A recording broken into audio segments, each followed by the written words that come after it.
Hey everyone, Metroid Prime Fan 18 here, and I do realize this video is about a day late, but I had some circumstances yesterday that prevented me from doing the video at that day, so I'm doing it now. This is going to be the beginning of my 5-part, and I know I said 4-part, but I'm actually going to include Portal in this. It's going to be my Half-Life series review, and I'm reviewing Portal for 2 reasons. One, because I actually meant to say that in the first place, and 2, a certain friend of mine requested it, so he'll get that. But it's going to be the last in the series. Probably. I'm not sure. Anyway, with the beginning of a series review comes the beginning of the series. And the first game that I'm reviewing is, of course, the original Half-Life. I only have the PS2 version. Short story, my PC, or long story short, my PC version couldn't run it. Because my PC is a POS. Anyway, let's get on with the review. Story.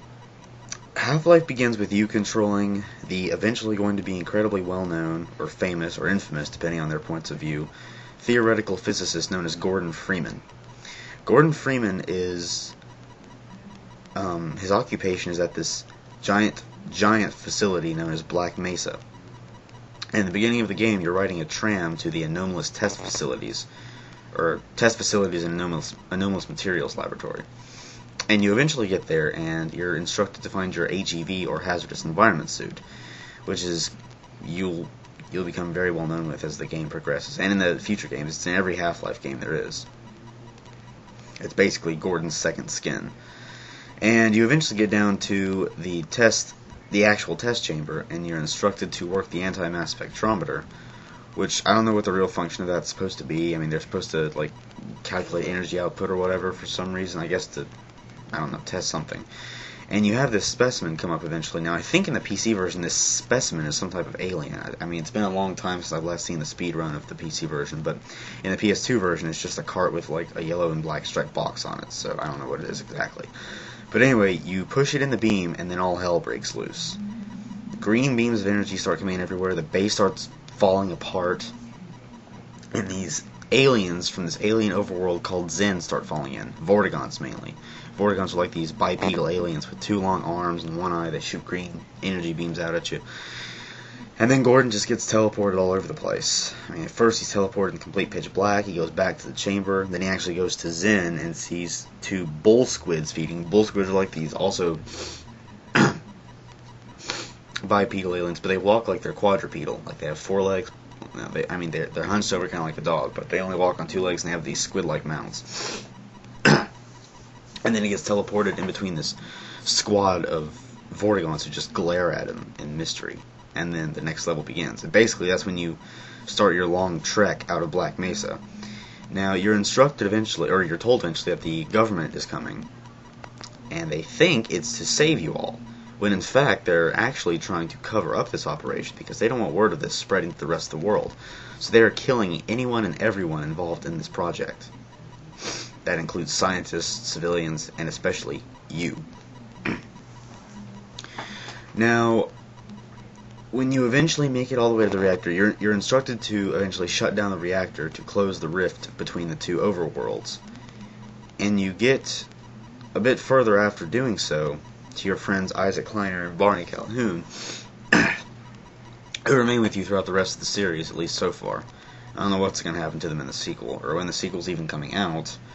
Anyway, they tell you that, or you're told that this giant, enormous being called the Nylon is using his own mental energy to keep the rift open without the power of the reactor helping him.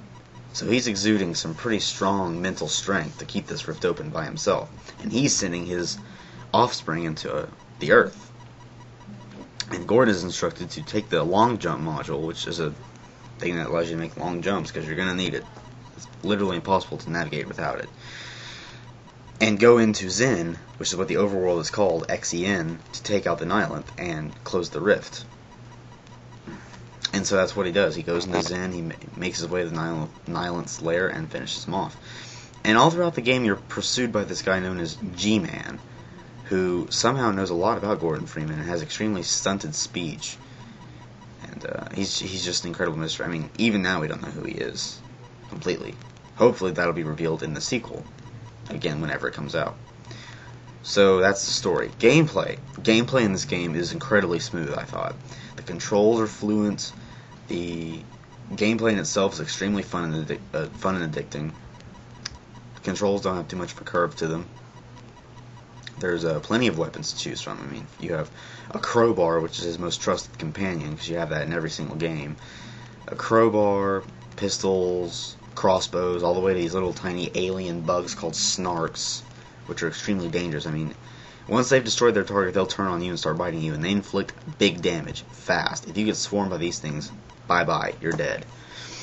And maximum 20 seconds after they get agitated, they explode. So, weapon, there's a wide array of weapons. There's also a wide array of enemies. I mean, from the smallest little head crabs, another infamous enemy from Half-Life series, all the way to the biggest alien grunt. Level design in this game, I thought, was very good. I mean, there's tons of different environments, from laboratories to hangars, the actual alien overworld Zen. Length of the game is not too long, it's not too short. It's, in my opinion, it's well balanced out. Difficulty. This game is not easy. It is still, I think, the hardest of all the Half-Life games, without a doubt. I mean, really, this Half-Life 1 was really more run and gun, because Half-Life 2 and Episode 1 and Episode 2 focus a lot more on story and interaction between characters, like actual interaction between you and the second main character in the game, who I'll introduce in my next review of Half-Life 2. But now when you interact with the characters, they're always just like, oh, hello, Gordon Freeman, or hi, how you doing, all that stuff. And some of them attempt to help you, even though mainly they just end up getting killed. So, this game is difficult. It will pose a challenge. Even on easy, it poses a challenge. And there's also some obstacles you have to dodge. So it's not all just with enemies. Complaints I have with this game? Basically nothing. The only thing I had a slight problem with was the long jumping at first. It can be really awkward to know how to do it first. I mean, you may overshoot some things sometimes. And, but basically that's it. So, overall, I give Half-Life about a 9.7 out of 10. And, with that, my next review, Half-Life 2, will be up either later today or tomorrow. And with that, Metroid, signing off.